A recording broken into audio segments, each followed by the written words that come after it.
ಯೋಗಾಭ್ಯಾಸ ತುಂಬ ಜನ ಮಾಡ್ತಿದ್ದಾರೆ, ಯೋಗದ ಅಧ್ಯಯನ ಮಾಡ್ತಿಲ್ಲ, ಅದು ಸಮಸ್ಯೆ. ಆಸನ ಅಂತ ನಾವೇನು ಪ್ರಾಕ್ಟೀಸ್ ಮಾಡ್ತಿದ್ವಲ್ಲ ಅದು ಯೋಗ ಅಲ್ಲ.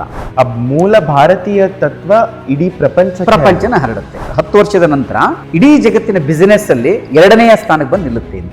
ಸೊ ಆ ಥರ ನನಗೂ ಅವಾಗಿಂದ ಬರೆಯೋದಾಗ್ಲಿ ಓದೋದಾಗ್ಲಿ ತುಂಬಾ ಇಂಟ್ರೆಸ್ಟ್ ಇದೆ. ಕಲಿಯುವವನ ಮೇಲೆ ಪರಿಣಾಮ ಬೀರಬೇಕು ಅಂತಾದ್ರೆ ಕಲಿಸುವವನು ಅದರಲ್ಲಿ ಸಾಧಕನಾಗಿರ್ಬೇಕು. ಒಂದು ದಿನನೂ ಮಿಸ್ ಇಲ್ಲ. ಅವ್ರು ನೈಟ್ 3 ಗಂಟೆಗೆ ಮಲಗಲಿ, 3:30ಗೆ ಮಲಗಲಿ, 4 ಗಂಟೆಗೆ ಕರೆಕ್ಟಾಗಿ ಹೇಳ್ತಾರೆ.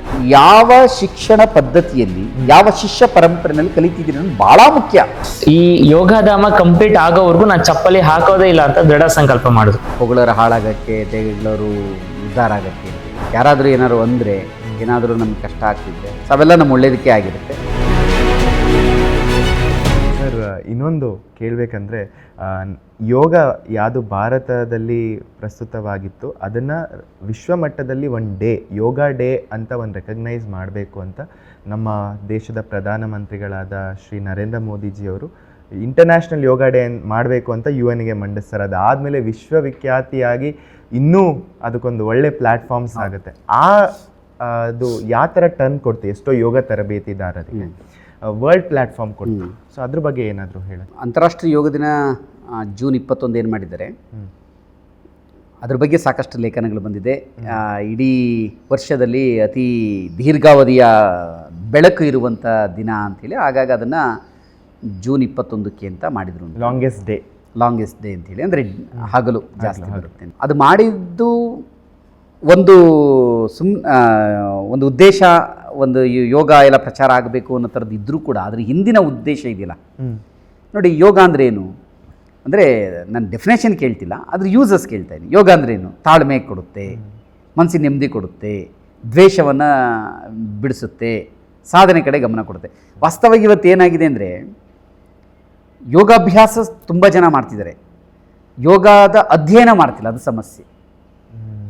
ಎಷ್ಟೋ ಜನಕ್ಕೆ ಯೋಗ ಅಂದರೆ ಏನು ಅಂತ ಕೇಳಿದರೆ ಗೊತ್ತೇ ಆಗೋದಿಲ್ಲ. ವಾಸ್ತವಿಕ ಯೋಗದಲ್ಲಿ ಆಸನ ಅಂತ ನಾವೇನು ಪ್ರಾಕ್ಟೀಸ್ ಮಾಡ್ತಿದ್ದೀವಲ್ಲ ಅದು ಯೋಗ ಅಲ್ಲ, ಅದು ಯೋಗದ ಒಂದು ಭಾಗ. ಅದಕ್ಕಿಂತ ಮುಂಚೆ ಥಿಯರಿಟಿಕಲ್ ನಾಲೆಡ್ಜನ್ನು ತಗೋಬೇಕು, ಅದು ಬೇಕೇ ಬೇಕು. ನೋಡಿ, ಫಸ್ಟು ಯೋಗ ಅಂದರೆ ಏನು ಅನ್ನೋದ್ರಿಂದ ಶುರುವಾಗಿ ಕರ್ಮಯೋಗ, ಭಕ್ತಿಯೋಗ, ಜ್ಞಾನಯೋಗ ಅಂತ ಬರುತ್ತೆ, ಅಷ್ಟಾಂಗ ಅಂತ ಬರುತ್ತೆ, ಯಮ ನಿಯಮ ಅಂತ ಬರುತ್ತೆ. ಯಮದಲ್ಲಿ ಸತ್ಯ, ಅಹಿಂಸೆ, ಅಸ್ಥೇಯ, ಪರಿಗ್ರಹ, ಬ್ರಹ್ಮಚರ್ಯ ಅಂತ ಬರುತ್ತೆ. ಶೌಚ, ಸಂತೋಷ, ತಪಸ್ಸು, ಸ್ವಾಧ್ಯಾಯ, ಈಶ್ವರ ಪ್ರಣಿಧಾನ ಅಂತ ಬರುತ್ತೆ. ಯಾಕೆ ಈ ಶಬ್ದಗಳು ನಾನು ಹೇಳಿದೆ ಅಂದರೆ ಯೋಗಾಭ್ಯಾಸಕ್ಕೆ ಬರುವಂಥವನು ಈ ವಿಷಯಗಳನ್ನು ತಿಳ್ಕೊಂಡ್ಬಿಟ್ರೆ ಅವನು ಜೀವನವನ್ನು ಹೇಗೆ ಮ್ಯಾನೇಜ್ ಮಾಡಬೇಕು ಅನ್ನೋದು ಕಲ್ತ್ಕೊಂಡ್ಬಿಡ್ತಾನೆ, ಹೇಗೆ ಬಿಹೇವ್ ಮಾಡಬೇಕು ಅನ್ನೋದು ಕಲ್ತ್ಕೊಳ್ತಾನೆ. ಹ್ಯೂಮನ್ ಸ್ಪಿರಿಟ್ ಆಕ್ಟಿವ್ ಆಗುತ್ತೆ. ಸೊ ಇದು ಯಾರಿಗೂ ಒಬ್ಬನಿಗಲ್ಲ, ಪ್ರತಿಯೊಬ್ಬರಿಗೂ ಇರಬೇಕು. ಆಗ ಇಡೀ ಜಗತ್ತು, ನಮ್ಮ ಧರ್ಮ, ನಮ್ಮ ಸಂಸ್ಕೃತಿ ಏನು ಹೇಳುತ್ತಲ್ಲ, ವಸುದೈವ ಕುಟುಂಬಕಂ, ಅದು ಬರುತ್ತೆ. ನೋಡಿ, ದೂರದೃಷ್ಟಿಗಳು ನಮ್ಮ ಹಿರಿಯರಿಗೆ ಹೇಗಿರುತ್ತೆ ಅಂತ. ಜೂನ್ 21 ಯೋಗ ಡೇ, ಅಂತಾರಾಷ್ಟ್ರೀಯ ಯೋಗ ದಿನ. 153 ದೇಶಗಳು ಇವತ್ತು ಯೋಗ ಮಾಡ್ತಿದ್ದಾರೆ. 153 ದೇಶಗಳಲ್ಲಿ ಯೋಗದ ಈ ಭಾವ ನಿರ್ಮಾಣ ಆಗಿ ಇದನ್ನ ಒಂದಷ್ಟು ಜನ ಅಧ್ಯಯನ ಅಂತೂ ಮಾಡೇ ಮಾಡ್ತಾರೆ, ಎಲ್ಲರೂ ಮಾಡಲ್ಲ ಅಂತಲ್ಲ, ಕೆಲವರು ಬರೀ ಪ್ರಾಕ್ಟಿಕಲಿಗಿದ್ರೆ ಒಂದಷ್ಟು ಜನ ಅದನ್ನು ಅಧ್ಯಯನ ಮಾಡ್ತಾರೆ. ಅಧ್ಯಯನ ಮಾಡಿದಾಗ ಈ ಸ್ವಭಾವಗಳು ಬಂತು ಅಂದರೆ ಒಂದು ದೇಶ ಇನ್ನೊಂದು ದೇಶದ ಮೇಲೆ ದಾಳಿನೇ ಮಾಡಲ್ಲ, ಸೌಹಾರ್ದತೆ ಬಂದ್ಬಿಡುತ್ತೆ, ದ್ವೇಷ ಬರಲ್ಲ, ಪ್ರಾಮಾಣಿಕತೆನ ಬರುತ್ತೆ, ಅಭಿವೃದ್ಧಿ ಕಡೆ ಯೋಚನೆಯನ್ನು ಮಾಡ್ತಾರೆ, ಎಲ್ಲರೂ ನಾವೆಲ್ಲ ಒಂದು ಅಂತ ಬರುತ್ತೆ. ಇವತ್ತಾಗ್ದಲೇ ಇರ್ಬೋದು. ಮೂಲ ಭಾರತೀಯ ತತ್ವ ಇಡೀ ಪ್ರಪಂಚನ ಹರಡುತ್ತೆ. ಯಾರು ಆ ದೇಶ ನಡೆಸುವಂಥ ಚುಕ್ಕಾಣಿ ಹಿಡಿದಂಥ ನಾಯಕ ಇರ್ತಾನೆ, ಯಾವುದೇ ದೇಶದನು, ಅವನು ಯೋಗಾಭ್ಯಾಸ ಮಾಡೋಕ್ಕೆ ಶುರು ಮಾಡ್ದ ಅಂತ ಇಟ್ಕೊಳ್ಳಿ. ಅಭ್ಯಾಸದ ಜೊತೆಗೆ ಈ ದಿಕ್ಕಿನಲ್ಲಿ ಆಲೋಚನೆ ಮಾಡೋಕ್ಕೆ ಶುರು ಮಾಡ್ದ ಅಂತ ಇಟ್ಕೊಳ್ಳಿ. ಆ ಆಲೋಚನೆ ಏನು ಮಾಡುತ್ತೆ, ಇಡೀ ಜಗತ್ತನ್ನು ಒಂದು ಮಾಡುತ್ತೆ. ಅಂದರೆ ಇವತ್ತು ಅಂತಾರಾಷ್ಟ್ರೀಯ ಯೋಗ ದಿನ ಏನಿದೆಯಲ್ಲ ಅದು ಮಾಡ್ತಾ ಇರೋದು ಇವತ್ತಿಗಲ್ಲ, ಅದು ಈ ಬದಲಾವಣೆ ಇನ್ನು 50 ವರ್ಷಕ್ಕೋ 100 ವರ್ಷಕ್ಕೋ ಆಗುತ್ತೆ. ನಾವು ತಕ್ಷಣಕ್ಕೆ ಅದನ್ನು ಅಪೇಕ್ಷೆ ಪಡೋಕ್ಕೆ ಆಗೋದಿಲ್ಲ. ಆದರೆ ನಿರಂತರ ಎಲ್ಲರೂ ಅಭ್ಯಾಸ ಇದನ್ನು ಮಾಡೋದ್ರಿಂದ ಒಂದು 50ರಿಂದ 100 ವರ್ಷಗಳಲ್ಲಿ ಈ ಸೌಹಾರ್ದತೆ ಖಂಡಿತ ನಿರ್ಮಾಣ ಆಗುತ್ತೆ. ಆ ದಿಕ್ಕಿನಲ್ಲಿ ಯೋಚನೆ ಮಾಡಬೇಕು. ಅಂದರೆ ದೂರದೃಷ್ಟಿ ಇದೆ ಈ ಅಂತಾರಾಷ್ಟ್ರೀಯ ಯೋಗ ದಿನ. ಮತ್ತು ಅತಿ ಹೆಚ್ಚು ಇವತ್ತು ಒಂದು ಅಂದಾಜಿನ ಪ್ರಕಾರ ಹೆಚ್ಚು ಪ್ರಮಾಣದ ಆದಾಯ ಯೋಗದಿಂದ ಆಗ್ತಾ ಇದೆ ಅಂತ. ಅದಕ್ಕೆ ಅದೇ ನೆಕ್ಸ್ಟ್ ಪಾಯಿಂಟ್ ಬರ್ತಿದೆ. ಈಗ ನಾನು ನಾವು ನೋಡ್ತೀವಿ ಒಮಾನಿಂದ ಹಿಡಿದು ಈ ಏನು ಮಿಡಲ್ ಈಸ್ಟ್ ಕಂಟ್ರೀಸ್ ಇದೆ, UAE, Africa, south America, Europe ಎಲ್ಲ ಕಡೆ.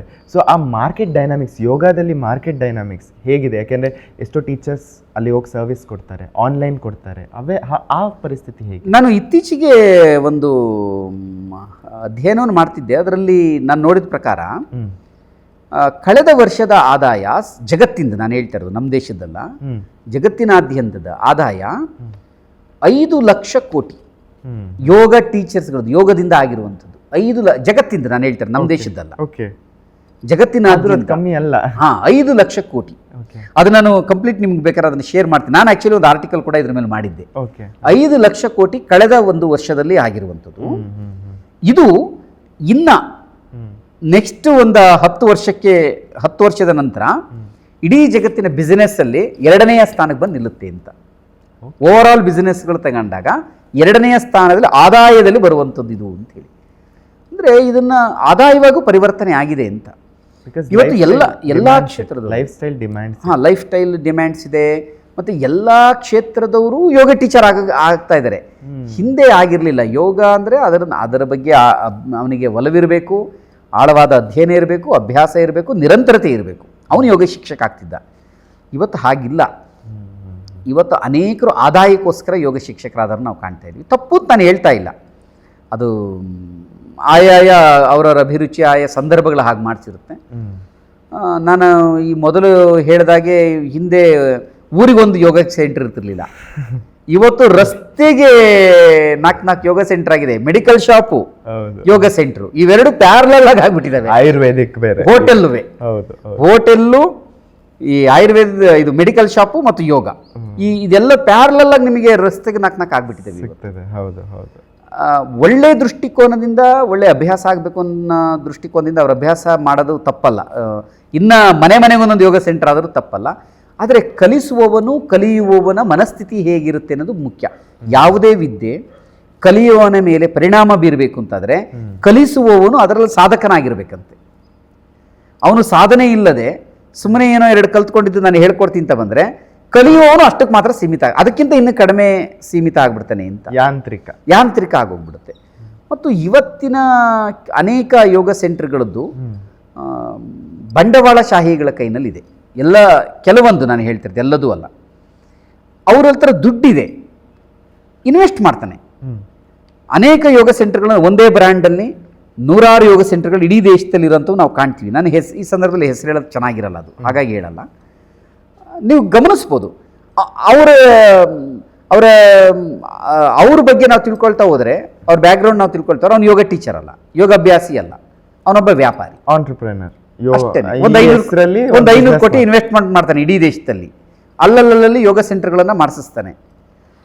ಸೊ ಅವನು ಯೋಗ ವಿದ್ಯೆನ ಜಗತ್ತಿಗೆ ಕೊಡುವಾಗ ಏನು ಕೊಡಬೇಕು ಅಂತ ಅವನಲ್ಲಿ ಬರ್ಬೋದು ಆಲೋಚನೆ. ಬರೀ ಪ್ರಾಫಿಟ್ ಬಗ್ಗೆ ಯೋಚನೆ ಮಾಡ್ತಾನೆ ಅಷ್ಟೇ.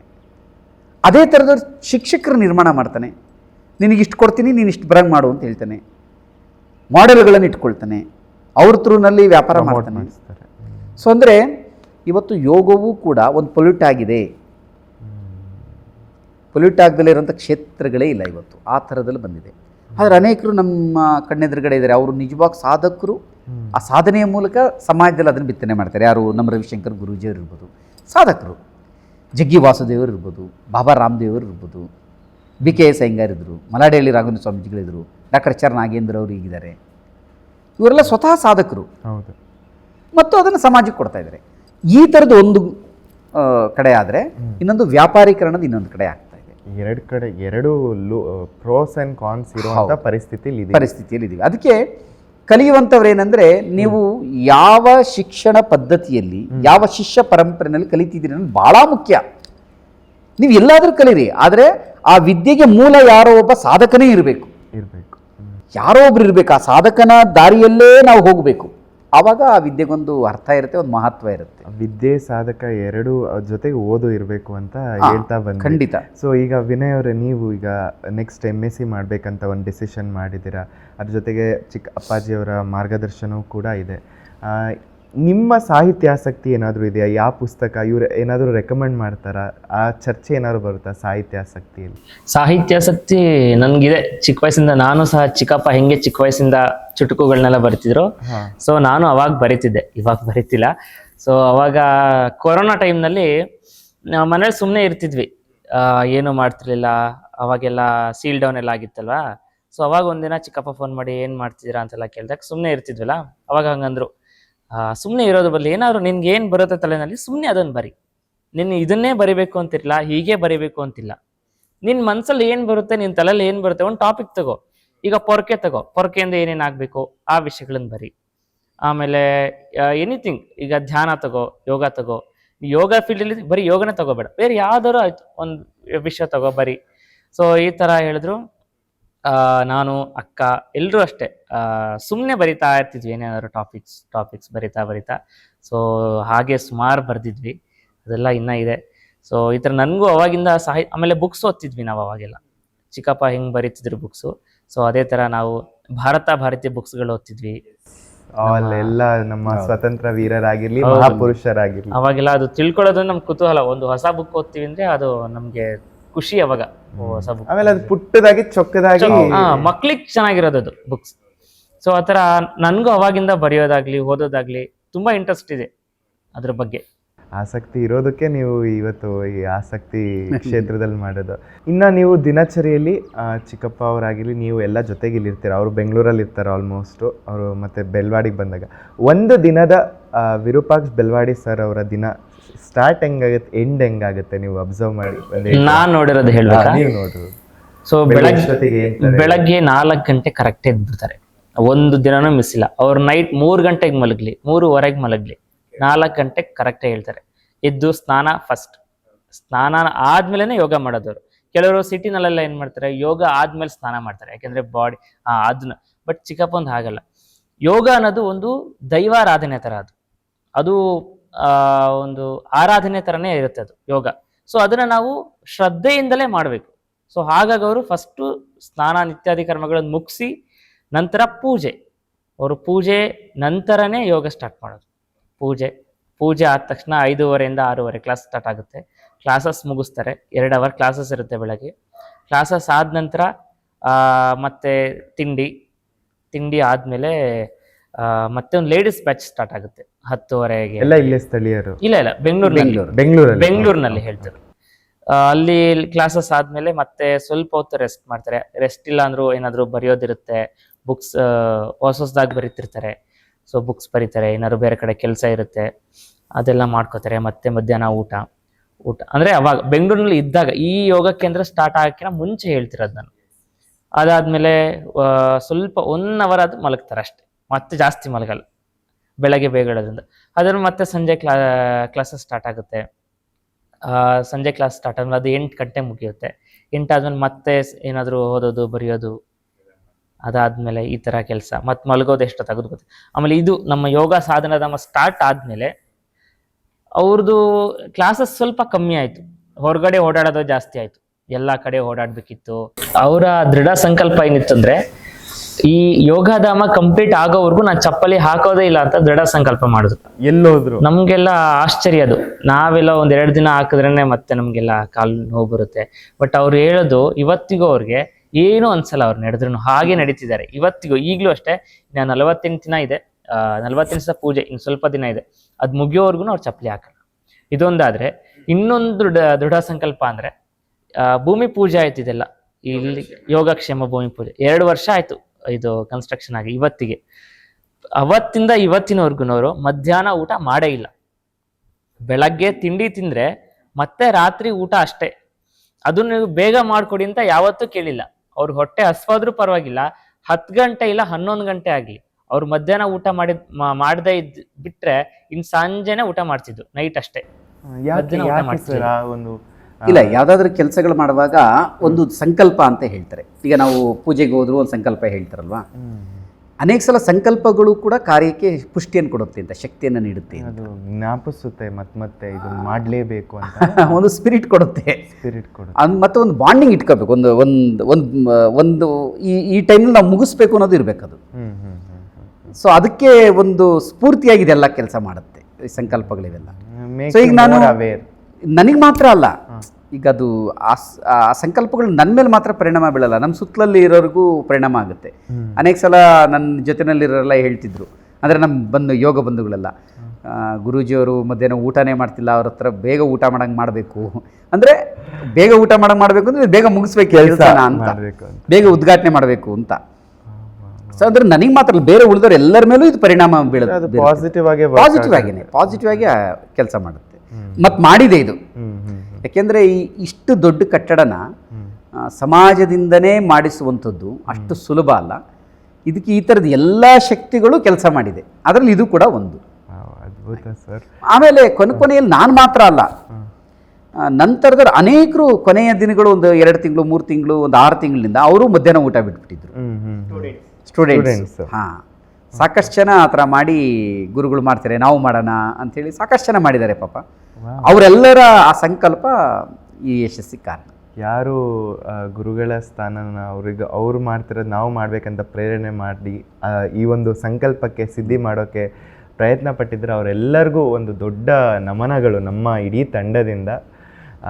ಸರ್, ಈಗ ವಿನಯ್ ಅವರಿಂದ ನಿಮ್ಮ ಒಂದು ವಿಶೇಷತೆ ಕಂಡ್ವಿ. ನೀವು ಅವರಲ್ಲಿ ಏನು ವಿಶೇಷ ಗುಣಗಳನ್ನು ನೋಡಿದ್ದೀರಾ? ಅಂದರೆ ಯುವಕರಾಗಿ ಅಪಾರ್ಟ್ ಫ್ರಮ್ ಮಗ ಅಲ್ದಲೆ ಇಂಥದ್ದು ನಂಗೆ ವಿನಯಲ್ಲಿ ನಂಗೆ ಇಷ್ಟ, ಈ ಥರದ್ದು ಒಂದು ಸಕಾರಾತ್ಮಕತೆ ಇದೆ, ನಂಗೆ ಅದು ಅವನು ಇನ್ನೂ ಬೆಳೆಸ್ಕೋಬೇಕು ಅಂತ ಏನೋ ಒಂದು ಹೇಳೋದಾದರೆ ಯಾವುದನ್ನು ಶೇರ್ ಮಾಡೋಕ್ಕೆ ಇಷ್ಟ? ಮೊದಲನೇದು, ಅವನಿಗೆ ಯಾರೇ ಆಗಲಿ, ಹಿರಿಯರಾಗಲಿ ಗುರುಗಳಾಗಲಿ, ಅವ್ರ ಮೇಲೆ ಇರುವಂಥ ಶ್ರದ್ಧೆ, ಅದು ಮಕ್ಕಳುಗಳಲ್ಲಿ ಬರಬೇಕು. ಮೊದಲನೇದಾಗ ಆ ಶ್ರದ್ಧೆನೇ ನಮ್ಮನ್ನು ಎತ್ತರಕ್ಕೆ ತೆಗೆದುಕೊಂಡು ಹೋಗೋದು. ಆ ಶ್ರದ್ಧೆನ ನಾನು ಅವನಲ್ಲಿ ಕಾಣ್ತೀನಿ. ಕೆಲಸವನ್ನು ಮಾಡ್ತಾನೆ ಅವನು, ಯಾವುದೇ ಕೆಲಸವನ್ನು ಇಲ್ಲ ಅಂತ ಹೇಳೋದಿಲ್ಲ. ತಾಳ್ಮೆ ಅವನಿಗೆ ತುಂಬ ಇದೆ, ಕೋಪನೂ ಇದೆ, ಅದ್ರ ಕೋಪ ನನಗೆ ಗೊತ್ತಿಲ್ಲ, ಬೇರೆಯವರು ಹೇಳ್ತಾರೆ ಆದರೆ ಅದು ಬರುತ್ತೆ, ತಪ್ಪಲ್ಲ. ಕೋಪನೂ ಸುಮ್ಮನೆ ಹಿಡಿದಿಟ್ಕೋಬಾರ್ದು, ಬರುತ್ತೆ. ಆದರೆ ಕೋಪದಲ್ಲಿ 2 ಥರ, ಒಂದು ಸಾತ್ವಿಕವಾದ ಕೋಪ, ಇನ್ನೊಂದು ತಾಮಸಿಕವಾದ ಕೋಪ. ಸಾತ್ವಿಕವಾದ ಕೋಪ ಎಲ್ರಿಗೂ ಬರುತ್ತದು, ಆ ಥರ ಕೋಪ ಇದ್ದರೆ ಒಳ್ಳೆಯದು. ಸೊ ಅದನ್ನು ನಾನು ಕೇಳಿದ್ದೀನಿ ಅಷ್ಟೇ. ತಾಮಸಿಕ ಕೋಪ ಅಂದರೆ ದ್ವೇಷ ಮಾಡೋದು, ಸೊ ಅದೇನು ಇಲ್ಲ. ಆದರೆ ತಾಳ್ಮೆ ಇದೆ, ನಾನು ಗಮನಿಸಿರೋಗೆ ನಮ್ಮ ಈ ಕ್ಷೇತ್ರದಲ್ಲಿ ಅದು ಈ ಕೆಲಸ ಮಾಡುವಾಗ ತಾಳ್ಮೆ ಭಾಳ ಮುಖ್ಯ. ಆ ತಾಳ್ಮೆ ನಾನು ನೋಡಿದ್ದೀನಿ. ಯಾಕೆಂದರೆ ಮನೆಯಲ್ಲಿ ಇರೋದು ಇವನು ಒಬ್ಬನೇ ಗಂಡು ಮಗ ಅಂತೇಳಿ, ಇನ್ನು ಉಳಿದವ್ರು ನಾವೆಲ್ಲ ದೊಡ್ಡವರಿದ್ದೀವಿ. ಇವನಿಗೆ ಎಲ್ಲ ದೊಡ್ಡಪ್ಪರು 3 ಜನ ಇದ್ದಾರೆ, 3 ಜನ ಇದ್ದಾರೆ ದೊಡ್ಡಪ್ಪರು, ನಾನಿದ್ದೀನಿ. ಸೊ ಏನಾಗುತ್ತೆ ಅಂದರೆ ಮನೆಯಲ್ಲಿ ನಾನೂ ಕೆಲಸ ಹೇಳ್ತೀನಿ, ಅವ್ರ ಅಪ್ಪನೂ ಕೆಲಸ ಹೇಳ್ತಾರೆ, ಅಮ್ಮನೂ ಕೆಲಸ ಹೇಳ್ತಾರೆ, ದೊಡ್ಡಪ್ಪರು ಬಂದರೂ ಕೆಲಸ ಹೇಳ್ತಾರೆ, ಯೋಗದವರು ಬಂದರೆ ಬೇರೆ ನಮ್ಮ ಜೊತೆಯಲ್ಲಿರೋಂಥ ಸಹಪಾಠಿಗಳು ಅಥವಾ ನಮ್ಮ ಟ್ರಸ್ಟಿಗಳು ಅವರೂ ಕೆಲಸ ಹೇಳ್ತಾರೆ. ಇಲ್ಲೆಲ್ಲರೂ ಏಕಕಾಲದಲ್ಲಿ ಕೆಲಸ ಹೇಳ್ತಿರ್ತಾರೆ. ಮತ್ತು ಎಲ್ರಿಗೂ ಬೇಗ ಸಿಗೋದು ಹೆಸರು ಎಲ್ಲದು ವಿನಯನೇ. ವಿನಯ್ ನೋಡು, ವಿನಯ್ ಇದಾಯಿತು, ವಿನಯ್ ಇದಾಗಬೇಕು, ಹಿಂಗೆಲ್ಲ ಹೇಳಿದಾಗ ಒಂದೊಂದು ಸಲ ಏನಾಗುತ್ತೆ ಅಂದರೆ ಡಿಸ್ಟರ್ಬ್ ಆಗುತ್ತೆ. ಹೌದು, ಬೇಜಾರಾಗ್ಬೋದು, ಕೋಪ ಮಾಡ್ಕೋಬೋದು, ಬೈದು ಬಿಡ್ಬೋದು. ಅದು ನಾನು ಕಂಡಿಲ್ಲ. ಯಾರು ಏನು ಹೇಳಿದ್ರು ಅವನು ಮಾಡ್ಕೊಂಡು ಹೋಗ್ತಿರ್ತಾನೆ. ಗೊತ್ತಿಲ್ಲ, ಅದು ಪ್ರೀತಿಯಿಂದನೂ ಇರ್ಬೋದು, ಅಸಹಾಯಕತೆಯಿಂದನೂ ಇರ್ಬೋದು. ಅಸಹಾಯಕತೆಯಿಂದ ಆಗಿದ್ರೆ ಅದು ತಪ್ಪು, ಆದರೆ ಪ್ರೀತಿಯಿಂದ ಅಥವಾ ಶ್ರದ್ಧೆಯಿಂದ ಅದು ಮಾಡ್ತಾ ಇದ್ರೆ ಬಹಳ ಒಳ್ಳೇದು ಅವನ ಜೀವನಕ್ಕೆ. ನಾನು ಹೇಳ್ತಾ ಇರೋದು ಅವನ ಮುಂದಿನ ಬೆಳವಣಿಗೆಗೆ.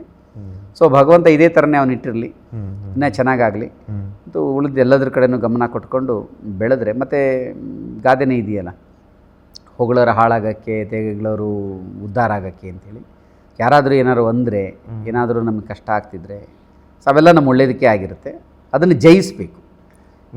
ಒಳ್ಳೆ ಕೊಡ್ಬೇಕಾದ್ರೆ ನಮಗೆ ಹೆಂಗನ್ಸ್ತು ಗೊತ್ತಾ, ವಿನಯ್ ಅನ್ನೋ ಶಿಲೆನ ಚೆನ್ನಾಗಿ ನೀವೆಲ್ಲ ಕುಟ್ಟಿ ಎಲ್ಲ ಹುಳಿ ಕೊಟ್ಟಿ ರೆಡಿ ಮಾಡ್ತಾ ಇದ್ದೀರಾ. ನಮ್ಮ ಚಿಕ್ಕಮಗಳೂರಿನ ಮುಂದಿನ ಒಬ್ರು ಅಸೆಟ್ ಆಗೋಕ್ಕೆ, ವ್ಯಕ್ತಿತ್ವದ ಅಸೆಟ್ ಆಗೋಕ್ಕೆ ಅಂತ ತುಂಬ ಖುಷಿ ಆಯಿತು ಇವತ್ತು. ಹಾಗಾಗಿ ಈ ಕಾರ್ಯಕ್ರಮ ನಾವು ಟಾಕ್ ವಿತ್ RBಯಲ್ಲಿ ನಮ್ಮ ICRI ಟುಡೇಲಿ ಯಾವುದೇ ಒಂದು ವಿಷಯ ಇರಲಿ, ಯುವಕರಿಗೆ ಪ್ರೇರಣೆ ಕೊಡಬೇಕು. ಹೌದು, ಯುವಕರು ಯಾವ ಮಾರ್ಗ ಹಿಡಿತಾ ಇದ್ದಾರೆ ಅದಲ್ಲದೆ ಒಂದು ಸಾತ್ವಿಕ ಮಾರ್ಗ, ಸಾತ್ವಿಕ ಸಂದೇಶ ಕೊಡಬೇಕಂತ ಅವರೂ ಈ ಸಂದರ್ಶನದಲ್ಲಿ ಭಾಗಿಯಾಗಿಸ್ಕೊಂಡ್ವಿ.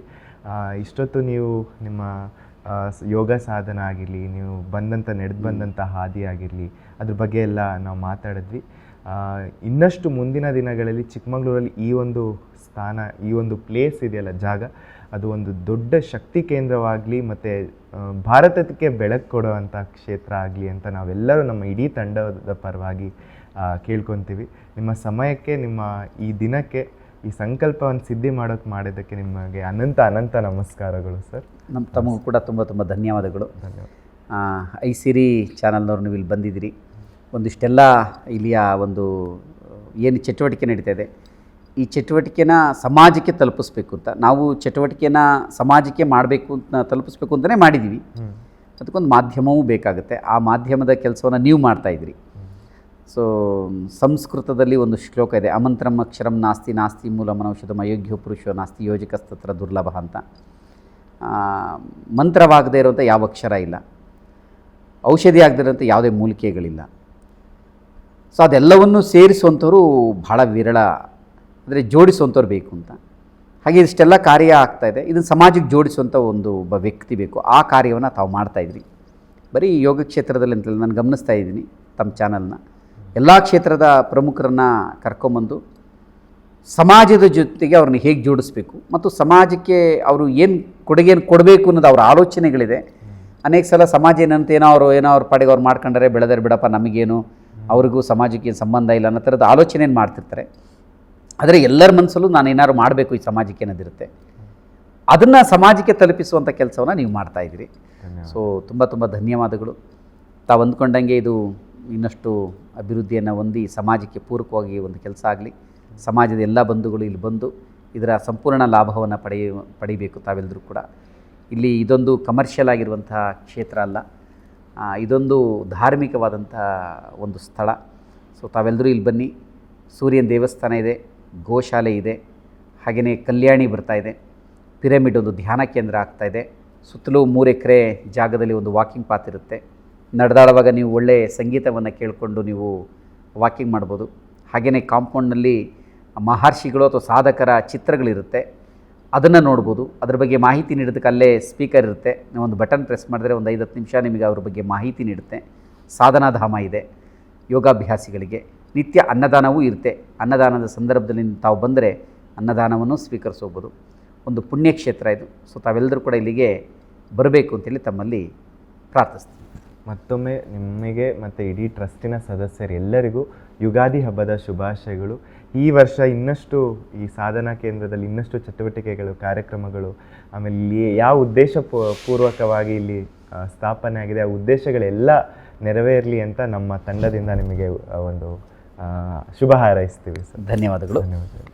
ಎಲ್ಲ ವೀಕ್ಷಕರಿಗೂ ಮತ್ತು ಐಸಿರಿಯ ಎಲ್ಲ ತಂಡದವರಿಗೂ ಕೂಡ ಯುಗಾದಿ ಹಬ್ಬದ ಶುಭಾಶಯಗಳು. ಸರ್, ಪುಸ್ತಕಗಳು ನೀವು ಅನೇಕ ಈಗ ಆರ್ಟಿಕಲ್ ನೋಡಿದ್ವಿ, ಸಾವಿರಾರು ಆರ್ಟಿಕಲ್ಗಳನ್ನು ಬರೆದಿದ್ದೀರ ವಿಜಯ ಕರ್ನಾಟಕದಲ್ಲಿ. ಹಾಗೆ ಪುಸ್ತಕನೂ ಬರೆದಿದ್ದೀರ. ಅದರಲ್ಲಿ ವಿಶೇಷವಾಗಿ ಆತ್ಮದರ್ಶನ ಅನ್ನೋ ಒಂದು ಪುಸ್ತಕದ ಬಗ್ಗೆ ನಿಮಗೆ ತುಂಬ ವೈಯಕ್ತಿಕವಾದ ನಂಟಿದೆ. ಅದರಲ್ಲಿ ನೀವು ಹಿಂಸೆ ಆಗಲಿ ನಿಮ್ಮ ಆತ್ಮಾನುಭವಗಳನ್ನು ಅದ್ರಲ್ಲಿ ಬರೆದಿದ್ದೀರಾ ಅನ್ನೋದು ಕೇಳ್ಪಟ್ವಿ ವಿನಯ್ ಅವರಿಂದ. ಸೊ ಅದ್ರ ಬಗ್ಗೆ ಏನಾದರೂ ಹೇಳಕ್ಕೆ? ಆತ್ಮದರ್ಶನ ಅನ್ನೋದು ಅದು ಶಬ್ದಗಳಲ್ಲಿ ಹೇಳೋದಕ್ಕೆ ಕಷ್ಟ ಇದೆ. ಅದು ಅಂದರೆ ಅದು ಸ್ವಂತ ಅನುಭವದ ಮೇಲೆ ಬರೆದಂಥ ಒಂದು ಪುಸ್ತಕ. ಕೆಲವರಿಗೆ ಆತ್ಮದರ್ಶನ ಅಂದರೆ ಏನದು, ಆತ್ಮದ ದರ್ಶನ ಆಗ್ಬಿಡುತ್ತಾ ಅಂತೆಲ್ಲ ಕೇಳಿದ್ದಿದೆ. ಅದು ನಾನು ನಾಗಾ ಸಾಧುಗಳ ಜೊತೆ ಆ ಒಡನಾಟಗಳು ಬಂದಾಗ ಅಲ್ಲಿ ಆದಂಥ ಅನುಭವಗಳನ್ನು ನಾನು ಅಲ್ಲಿ ತಗೊಳ್ತಾ ಹೋಗ್ತೀನಿ. ಅದರಲ್ಲಿ ಪೂರ್ವಜನ್ಮ, ಪುನರ್ಜನ್ಮ, ಸಾವು, ಸಾವಿನ ನಂತರ ಹೇಗೆ ವಾಪಸ್ ಆತ್ಮ ಬರುತ್ತೆ, ಪುನರಪಿ ಜನನಂ ಪುನರಪಿ ಮರಣಂ ಅಂತ ಏನು ಹೇಳ್ತಾರೆ, ಅದು ಆ ಕಾನ್ಸೆಪ್ಟ್ಸ್ ಹೇಗಿದೆ. ಸೊ ಈ ಥರ ವಿಷಯಗಳು ಬರ್ತಾ ಹೋಗುತ್ತೆ. ಸತ್ತ ನಂತರ ಆತ್ಮ ಏನಾಗುತ್ತೆ, ಎಲ್ಲೂ ಹೋಗುತ್ತೆ, ಹೇಗೆ ಬರುತ್ತೆ ಮತ್ತೆ. ಸೊ ಈ ಥರದ ವಿಷಯಗಳನ್ನು ಅಲ್ಲಿ ತಗೊಳ್ತಾ ಹೋಗುವಂಥದ್ದು ಒಂದು ಒಳ್ಳೆ ವಿಶೇಷವಾದಂಥ ಒಂದು ಪುಸ್ತಕ ಅದು. ಆ ಪುಸ್ತಕವನ್ನು ಬರೆದಿರೋದು ಹೇಗೆ ಅಂದರೆ ಬೇರೆ ಗ್ರಂಥಗಳನ್ನು ಬರೆದಂಗೆ ಬರೆದಿಲ್ಲ. ಒಬ್ಬ ಸಾಮಾನ್ಯ ಮನುಷ್ಯನಿಗೆ ಏನು ಒಂದು ಪ್ರಶ್ನೆ ಉದ್ಭವ ಆಗುತ್ತೆ ಆತ್ಮಗಳ ಬಗ್ಗೆ, ಆ ಥರ ಅಲ್ಲಿ ಒಂದು ಪ್ರಶ್ನೆಯನ್ನು ನಿರ್ಮಾಣ ಮಾಡಿ ಆ ಪ್ರಶ್ನೆಗೆ ಉತ್ತರಗಳನ್ನು ಕೊಡ್ತಾ ಹೋಗುವಂಥದ್ದು. ಹಾಗಾಗಿ ನೀವು ಆ ಪುಸ್ತಕವನ್ನು ತೆಗೆದ್ರೆ ಆ ಪುಸ್ತಕವನ್ನು ಸಂಪೂರ್ಣ ಓದಿದಾಗ ನಿಮಗೆ ಇನ್ನೂ ಏನಾದರೂ ಕ್ವಶನ್ ಇದ್ದರೆ ಆಗ ನೀವು ಕೇಳ್ಬೋದು. ಅಂದರೆ ಆ ರೀತಿಯ ಆತ್ಮಕ್ಕೆ ಸಂಬಂಧಪಟ್ಟಂಥ ಬಹುತೇಕ ಏನು ಪ್ರಶ್ನೆಗಳು ಬರುತ್ತೆ ಆ ಪ್ರಶ್ನೆಗಳನ್ನು ಅಲ್ಲಿ ನಿರ್ಮಾಣ ಮಾಡಿ ಅದಕ್ಕೆ ಉತ್ತರವನ್ನು ನೀಡಿರುವಂಥದ್ದು. ಸೊ ಒಂದ್ಸಲ ಅಂದರೆ ಅದನ್ನು ಕೊಂಡ್ಕೊಂಡು ಓದಿದರೆ ನಿಮಗೆ ಖಂಡಿತ. ಅನುಭವ ಆಗುತ್ತೆ. ಅಥವಾ ನೀವೇನಾದ್ರು ಒಂದು ಪ್ರಶ್ನೆ ಕೇಳಿದ್ರೆ ಹೇಳ್ಬೋದು. ಇಲ್ಲ, ಖಂಡಿತ ಆ ಪುಸ್ತಕ ಓದಿ ನಿಮ್ಮ ಪುಸ್ತಕನ ಓದಿದ ನಂತರ ಒಂದು ಪ್ರಶ್ನೆಯನ್ನು ಕೇಳಿ. ಪುಸ್ತಕ ಪ್ರಶ್ನೆ ಸಿಗಲ್ಲ, ಹೌದಾ? ಓದಿದ್ರೆ ಅಲ್ಲೇ ಎಲ್ಲ ಉತ್ತರ ಸಿಕ್ಬಿಡುತ್ತೆ. ಓ, ಅಷ್ಟು ಸೊ ಹಾಗೆ ಇರೋದು ಡೀಟೇಲ್ಸ್. ಓಕೆ. ಬಹಳ ವಿಶೇಷವಾದಂಥ ಒಂದು ಪುಸ್ತಕ ಅದು. ಸಾಕಷ್ಟು ಜನಕ್ಕೆ ಅದು ತುಂಬ ವಿಶೇಷ ಅನುಭವಗಳನ್ನು ನೀಡಿದೆ. ಆ ಪುಸ್ತಕ ಎಲ್ಲ ಅವೈಲೇಬಲ್ ಇದೆ ಅಂತ ಹೇಳ್ಬೋದಾ ನಮ್ಮ ವೀಕ್ಷಕರಿಗೆ? ಅವೈಲೇಬಲ್ ಇದೆ ನಿಮಗೆ. ನೀವು ಬುಕ್ ಸ್ಟಾಲಲ್ಲಿ ಹೋಗ್ಬೋದು, ಆನ್ಲೈನಲ್ಲಿ ಹೋಗ್ಬೋದು. ಆ ಟೈಟಲ್ ಆತ್ಮದರ್ಶನ by ಆತ್ಮದರ್ಶನ ಅಷ್ಟೇ ಅಷ್ಟೇ ಇರೋದು. ಅಷ್ಟೇ. ಆತ್ಮದರ್ಶನ. ಆತ್ಮದರ್ಶನ ಇಂಗ್ಲಿಷ್, ಕನ್ನಡ ಕನ್ನಡ ಕನ್ನಡ ಕನ್ನಡದಲ್ಲಿದೆ. So it's available on available ಇದೆ, ಆನ್ಲೈನಲ್ಲಿ ಇದೆ. ಸೊ ಆತ್ಮದರ್ಶನ ಅನ್ನೋದು ಎಷ್ಟೋ ಜನಕ್ಕೆ ಆತ್ಮದ ಪ್ರಶ್ನೆ, ಆ ಸ್ಪಿರಿಚುವಲ್ ಪಾತಿನ ಒಂದು ಪ್ರಶ್ನೆಗಳಿರುತ್ತೆ. ಆ ಪ್ರಶ್ನೆಯೇ ಉದ್ಭವಿಸಿದಂತಹ ಅನುಭವಗಳನ್ನು ಉತ್ತರ ಮೂಲಕ ನಮ್ಮ ವಿರೂಪಾಕ್ಷ ಬೆಲ್ವಾಡಿ ಸರ್ ಅವರು ಆ ಪುಸ್ತಕದಲ್ಲಿ ಕೊಟ್ಟಿದ್ದಾರೆ. ಆ ಪುಸ್ತಕವನ್ನು ನಾವು ಖರೀದಿಸಿ ಅದರಲ್ಲಿ ನಾವು ವಿಚಾರಗಳನ್ನು ತಿಳ್ಕೋಬೇಕು ಅಂತ ನಮ್ಮ ತಂಡದಿಂದ ವೀಕ್ಷಕರಿಗೆ ಒಂದು ಮನವಿ ಮಾಡ್ತಾ ಇದ್ದೇವೆ. ಇನ್ನೊಂದು, ಈಗ ಕೆಲಸಗಳು ನಡೀತಾ ಇದೆ, ಉದ್ಘಾಟನೆ ಲೋಕಾರ್ಪಣೆ ಆಗಿದೆ, ಮುಂಬರುವ ದಿನಗಳಲ್ಲಿ ಕಲ್ಯಾಣಿ ಎಲ್ಲ ಮಾಡೋ ಪ್ಲ್ಯಾನ್ಸ್ ಇದೆ. ಹೌದು. ಸೊ ಎಲ್ಲ ಕೆಲಸಗಳು ನಿಧಾನವಾಗಲಿ, ಆ ಒಂದು ಸಂದರ್ಭವನ್ನು ನಾವು ನಮ್ಮ ICT ಟುಡೇ ಮೂಲಕ ಕವರ್ ಮಾಡೋಣ ಅಂತ ಖಂಡಿತ ಸರ್, ಸಂಕಲ್ಪ ಇವತ್ತು ಮಾಡಿದ್ದೀವಿ. ಖಂಡಿತ ಸರ್, ಬನ್ನಿ.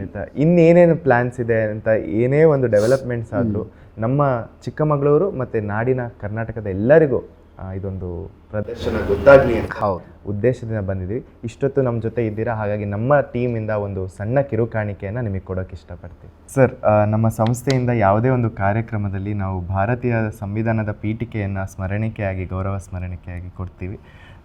ಒಂದು ಉದ್ದೇಶ ಸಂವಿಧಾನದ ಮಹತ್ವವನ್ನು ಸಾರೋಕ್ಕೆ, ಜೊತೆಗೆ ನಮ್ಮದೇ ಸಂಸ್ಥೆಯಿಂದ ಪ್ರಕಟ ಆಗಿರೋ ಪುಸ್ತಕಗಳ ಒಂದು ಪರಿಚಯ ಕೂಡ. ಇದು 1 minute please by Huligere Mallikarjun ಅವರು. ಜೊತೆಗೆ ಒಂದು ಸಣ್ಣ return gift. Thank you so much. Actually ನಾವು ನಿಮಗೆ ಕೊಡಬೇಕು. No problem. ಇಲ್ಲ, ಇವತ್ತು ನೀವು ಅತಿಥಿಗಳಾಗಿದ್ದೀರಾ ನಮ್ಮ ಕಾರ್ಯಕ್ರಮಕ್ಕೆ ನಾವು ಅತಿಥಿಗಳು, ಈ ಜಾಗಕ್ಕೆ ನೀವು ಅತಿಥಿಗಳು. ನಿಮ್ಮ ಸಮಯನೇ ನಮಗೆ ಒಂದು ಇದು. ಧನ್ಯವಾದಗಳು. ತುಂಬ ಧನ್ಯವಾದ. ಈಗ ನಮ್ಮ ಸಂದರ್ಶನದ ನಂತರ 2ನೇ ಸೆಗ್ಮೆಂಟ್ ಪಿಕ್ಚರ್ ಮೇಲೆ ಒಂದು ಪೀಠಿಕೆ ಅಂತ. ನಾನು ಒಂದು 5 ಪಿಕ್ಚರ್ಸ್ ತೋರಿಸ್ತೀನಿ, ಅದ್ರ ಮೇಲೆ ಒಂದು ಪೀಠಿಕೆ 1-2 ಸಾಲಲ್ಲಿ ಹೇಳಬೇಕು. ರೆಡಿನಾ ಸರ್? ನೋಡೋಣ ಸರ್, ಪ್ರಯತ್ನ ಮಾಡ್ತೀನಿ. ಸೊ ಮೊದಲನೇ ಪಿಕ್ಚರ್, ಪತಂಜಲಿ, ಯೋಗ ಪಿತಾಮಹ. ಹೌದು. ಸೊ ಯೋಗದಲ್ಲಿ ಸಾಕಷ್ಟು ಜನ ಸಾಧನೆ ಮಾಡಿದವರಿದ್ದಾರೆ. ಪತಂಜಲಿಗಳಿಗಿಂತ ಹಿಂದೆನೂ ಇದ್ದರು, ಆದರೆ ಪತಂಜಲಿಗಳು ಅದನ್ನು ಒಂದು ಚೌಕಟ್ಟಿನಲ್ಲಿ ಮಾಡಿಕೊಟ್ಟಂಥವ್ರು. ಓಕೆ, ಅದ್ಭುತ. ಈಗ 2ನೇ ಪಿಕ್ಚರ್ ನಿಮಗೆ ಹತ್ತಿರವಾದಂತಹ? ವಿಜಯ ಕರ್ನಾಟಕ. ವಿಜಯ ಕರ್ನಾಟಕ ನನ್ನ ಬರವಣಿಗೆಗೆ ಒಂದು ದಾರಿದೀಪ ಆದಂಥದ್ದು. ಸಮಾಜಕ್ಕೆ ನನ್ನ ಆ ಜ್ಞಾನ, ಯೋಗ ಜ್ಞಾನವನ್ನು, ಆ ಸುದೆಯನ್ನು ಕೊಟ್ಟಂಥದ್ದು. ಸೊ ವಿಜಯ ಕರ್ನಾಟಕಕ್ಕೆ ಸದಾ ನಾನು ಋಣಿಯಾಗಿರ್ತೀನಿ. ಅದ್ಭುತ. ಈಗ 3ನೇ ಚಿತ್ರ, ಯೋಗಿ. ನಿಜವಾದ ಯೋಗಿ ಅಂತಲೂ ಹೇಳ್ಬೋದು. ಯಾಕೆಂದರೆ ನಾನು ಬೆಳಗ್ಗೆನೇ ಹೇಳಿದೆ ಯಾವುದೋ ಒಂದು ಕಾರಣಕ್ಕೆ ಬಂದಿರ್ತಾರೆ ಅಂತ. ಇವರು ಹಾಗೇನೆ ಪತಂಜಲಿ ಒಂದು ರೀತಿಯ ಅವತಾರ ಅಂತಲೇ ಹೇಳ್ಬಿಡ್ಬೋದೇನೋ, ನನ್ನ ವೈಯಕ್ತಿಕ ಅಭಿಪ್ರಾಯ. ಮತ್ತು ಅದಕ್ಕೆ ಬೇರೆ ಯಾರು ಏನೋ ಅಂದ್ಕೋಬೇಡಿ. ಸೊ ಯೋಗವನ್ನು ಇವತ್ತು ಇಷ್ಟು ದೊಡ್ಡ ಮಟ್ಟದಲ್ಲಿ ಜಗತ್ತಿನಾದ್ಯಂತ ಪ್ರಸರಿಸಿದವರಲ್ಲಿ ಬಹಳ ಪ್ರಮುಖ ಪಾತ್ರವನ್ನು ವಹಿಸಿದಂಥರು, ಸ್ವತಃ ಅಭ್ಯಾಸಿಗಳಾಗಿ ಮಾಡಿದಂಥರು. ಅವರು ಹೇಳಿ ಮಾಡಿಸಿದವರಲ್ಲ, ಮಾಡಿಸಿದಂಥವ್ರು. ಅದ್ಭುತ, ಅದ್ಭುತ ಸರ್. 4ನೇ ಚಿತ್ರ, ಮೈಸೂರು ಅರಮನೆ. ಇವತ್ತು ನಾನೇನು ಯೋಗ ಇದು ಕಲ್ತಿದ್ದೀನಿ ಮತ್ತು ಜಗತ್ತಿಗೆ ಯೋಗ ಕೊಡುಗೆ ಏನಿದೆ, ಅದರಲ್ಲಿ ಮೈಸೂರು ಮಹಾಸಂಸ್ಥಾನದ ಬಹಳ ದೊಡ್ಡ ಕೊಡುಗೆ ಇದೆ. ಕೃಷ್ಣಮಾಚಾರ್ಯರು ಅಲ್ಲಿ ಯೋಗ ಗುರು ಆಗ್ತಾರೆ ಆಸ್ಥಾನದಲ್ಲಿ. ಅವರ ಶಿಷ್ಯ BK ಸೆಂಗರ್ ಅವರು, ಅವ್ರ ಶಿಷ್ಯರು ಸಾವಿರಾರಲ್ಲ ಕೋಟ್ಯಾಂತರ ಜನ. ಸೊ ಯೋಗದ ದೃಷ್ಟಿಯಿಂದ, ಊರಿನ ದೃಷ್ಟಿಯಿಂದ ನೋಡಿದರೆ, ಮತ್ತು ಇವತ್ತು ಸೂರ್ಯನ ದೇವಸ್ಥಾನ ಉದ್ಘಾಟನೆ ಆಗಿರುವಂಥದ್ದು, ಸೂರ್ಯನ ದೃಷ್ಟಿಯಿಂದನೂ ಎಲ್ಲದಕ್ಕೂ ನೋಡಿದ್ರೆ ನನಗೆ ವೈಯಕ್ತಿಕವಾಗಿ ಮೈಸೂರು ಭಾಳ ಕನೆಕ್ಟ್ ಆಗುತ್ತೆ. So last picture,